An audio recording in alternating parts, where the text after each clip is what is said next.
તો મેઘરાજા રૂઠ્યા છે, જગતનો તાજ ચિંતામાં મુકાઈ ચૂક્યો છે। જૂનાગઢના મેંદરડામાં જો કે ચોમાસાની શરૂઆત તો ધુરંધર અંદાજમાં થઈ હતી, પરંતુ સારા વરસાદની આશાએ ખેડૂતોએ જ્યારે મગફળી અને સોયાબીન સહિતના પાકોનું વાવેતર કર્યું, પરંતુ છેલ્લા કેટલાક સમયથી મેઘરાજાએ મોં ફેરવી લેતા ખેડૂતોની હાલત કફોડી બની છે।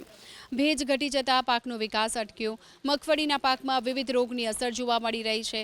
પાકને બચાવવા ખેડૂતો કૂવા અને બોરના પાણીથી સિંચાઈ કરી રહ્યા છે, પરંતુ પાણીની અછત હોવાથી લાંબા સમય સુધી પિયત આપવું પણ મુશ્કેલ છે।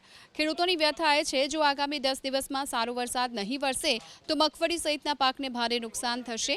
કેનાલ મારફતે પાણી આપવાની વાતોની વચ્ચે સ્થાનિક જળાશયોમાં પાણીની અછતથી ખેડૂતોની મુશ્કેલી વધી। ખેડૂતોએ વીઘા દીઠ 20,000ની નુકસાની થવાની ચિંતા વ્યક્ત કરી છે, અને આ સાથે તાત્કાલિક સર્વે કરી નુકસાનીનું મૂલ્યાંકન કરી રાહત આપવાની સરકાર સમક્ષ માંગ કરી।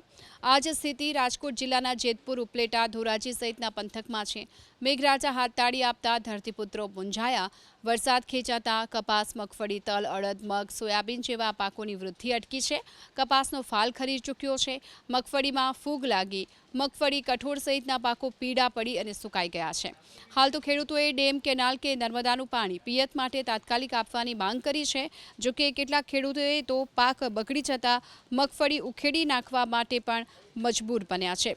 ત્યારે વરસાદની અછતને લઈ પોરબંદર જિલ્લાના ખેડૂતોની વાત કરીએ। અહીં પણ ખેડૂતો, પશુપાલકો પર ચિંતાના વાદળો ઘેરાયા। વરસાદની અછત, જેના કારણે કૂવા, બોરના જળસ્તર નીચે ગયા છે। મગફળી સહિતના ખરીફ પાકને સમયસર પાણી ન મળતા ઉત્પાદન પર અસર થવાની ખેડૂતોએ ચિંતા વ્યક્ત કરી। વીઘા દીઠ 7,000થી વધુનો ખર્ચ કર્યો, છતાં પણ વરસાદની અછતથી આર્થિક નુકસાની થવાની ખેડૂતોને ચિંતા છે।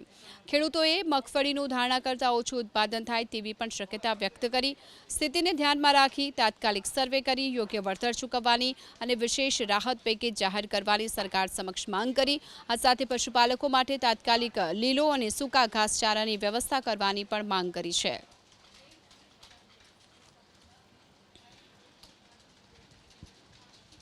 તો તેની સાથોસાથ રાજકોટ જિલ્લામાં પણ એક તરફ જ્યારે વરસાદ ખેંચાયો છે અને તેને લઈને હાલ જગતનો તાજ ચિંતામાં મુકાઈ ચૂક્યો છે। રાજકોટ જિલ્લાના 3.5 લાખ હેક્ટરમાં ખેડૂતોએ મગફળીનું વાવેતર કર્યું। વરસાદ ખેંચાયા બાદ જગતના તાતની ચિંતા જાણવા માટે એબીપી અસ્મિતાની ટીમ મૈકા ગામ પહોંચી। ભરતભાઈ સખિયા નામના ખેડૂતે પોતાના 10 વીઘા જમીન પર મગફળીનું વાવેતર કર્યું।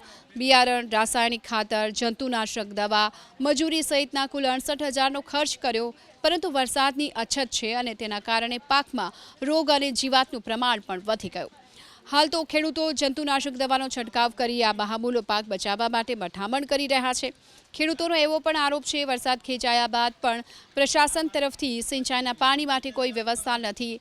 પીજીવીસીએલની બેદરકારીના લીધે વીજ ઝાટકા લાગતા હોવાથી બોર કે કૂવામાંથી પણ પિયત નથી કરી શકતા।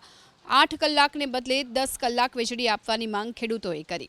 વરસાદ ખેંચાતા માલધારીઓની મુશ્કેલી વધી। વરસાદની અછતથી પશુઓનો નિભાવ કરવો પશુપાલકો માટે મુશ્કેલ બન્યો, અને આગામી 15 દિવસમાં જો વરસાદ નહીં વરસે તો ઘાસચારાની વ્યવસ્થા કરવાની પણ પશુપાલકોએ સરકાર સમક્ષ માંગ કરી છે।